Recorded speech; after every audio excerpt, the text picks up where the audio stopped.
Sur le bilan sportif, on est satisfait. Sur les objectifs atteints, on est satisfait parce que dans ce qu'on avait prévu au début de saison, on les a réalisés. Voilà, sur les seniors, l'objectif c'était de se maintenir avec les seniors A, une montée des seniors B et un maintien des seniors C, mais en jouant le haut de tableau. Surtout la montée des seniors B où c'était l'objectif principal et on est très satisfait. Une première place, une montée en D2. Chaque année, on va viser une équipe qui essaye de monter en division supérieure. Donc voilà, l'année dernière c'était nous, cette année c'est la B, l'année prochaine on espère que ce sera la C. Alors Maxime, tu peux nous parler du bilan sportif du foot animation? Ouais Daniel, alors bilan sportif, foot d'animation. Quand on parle souvent du sportif, on a tendance à penser aux résultats.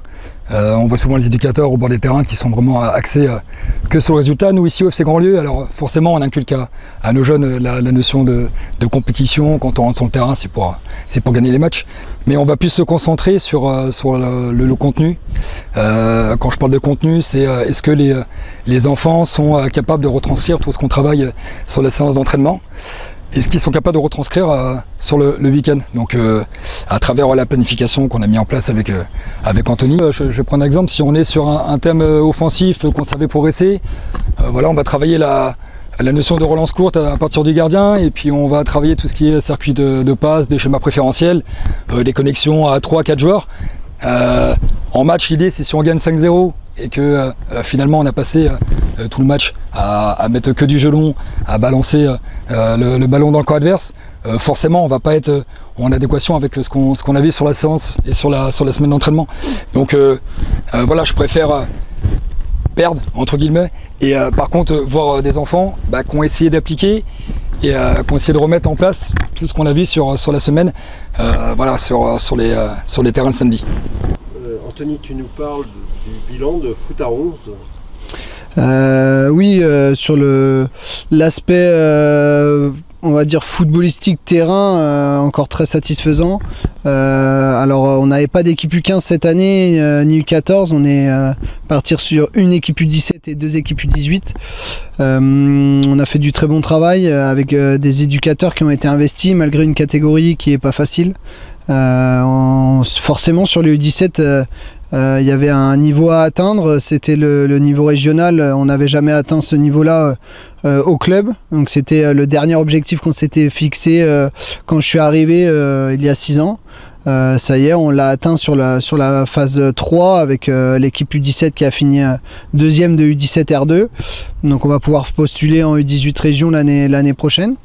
Enfin la saison prochaine, et puis 2 équipes U18 qui ont beaucoup progressé et qui ont été des joueurs qui ont été investis malgré le nombre qu'ils étaient, parce qu'ils étaient très peu des fois au match. Ça arrivait qu'ils partent à 10 ou 11 les 2 équipes, donc, mais on avait une progression des 2 équipes en tout cas, et des U18A qui ont dans le jeu fait des choses très très intéressantes et qui vont pouvoir être amenées aussi en senior. Cette année, une équipe U14. Voilà, pour la saison prochaine, on engage une équipe U14 D1. Donc c'est pareil, on avait un trou de génération de 3 ans, là, U14, U15, U16. Donc fallait reconstruire. On savait que ce trou-là, il va se balayer sur les quelques années. Maintenant, on repart de plus belle avec des écoles de foot avec un nombre conséquent sur les catégories. Et du coup, ça y est, première équipe U14. Donc l'objectif, c'est aussi de faire la même chose qu'on a pu faire au U17, c'est de les amener au niveau régional.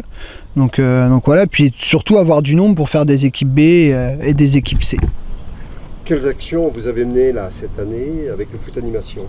Alors du coup, il y a l'aspect sportif qui est vraiment important parce qu'on est dans la formation de nos jeunes, mais on sait que l'objectif aussi c'est de les fidéliser puis les emmener vers le foot à 11 et puis bien sûr notre équipe Fagnon, les seniors A et puis forcément la catégorie senior. Donc on a eu pas mal d'événements cette année, du coup organisés notamment sur les catégories 11 et U13.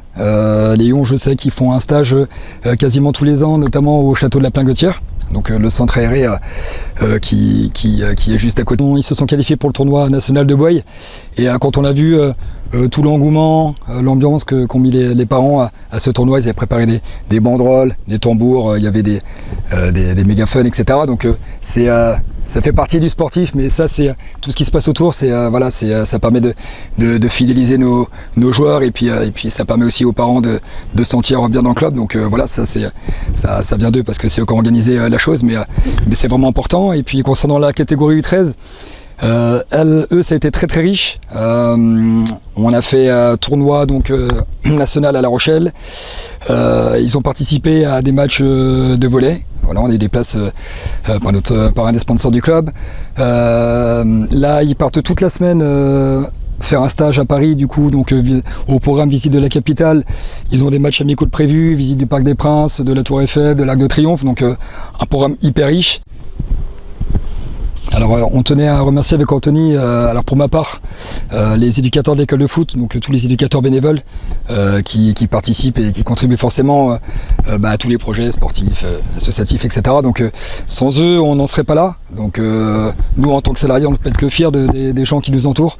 Donc un gros merci à toutes ces personnes-là. C'est important ce qu'il a dit Max, parce que forcément, c'est des personnes qui contribuent au club, surtout bénévolement.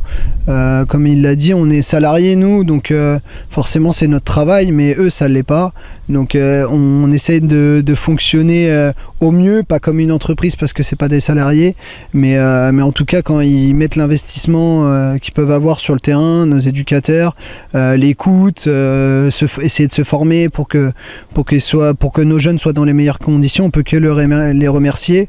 Et puis aussi on avait des choses qu'on avait parlé la saison dernière qui était importante à faire évoluer au sein du club, c'était notamment l'arbitrage, et c'est là où Karim avait la mission d'aller nous chercher des arbitres, de les fidéliser, et là on peut que le remercier parce qu'il a atteint l'objectif brillamment, avec 3 nouveaux arbitres au club.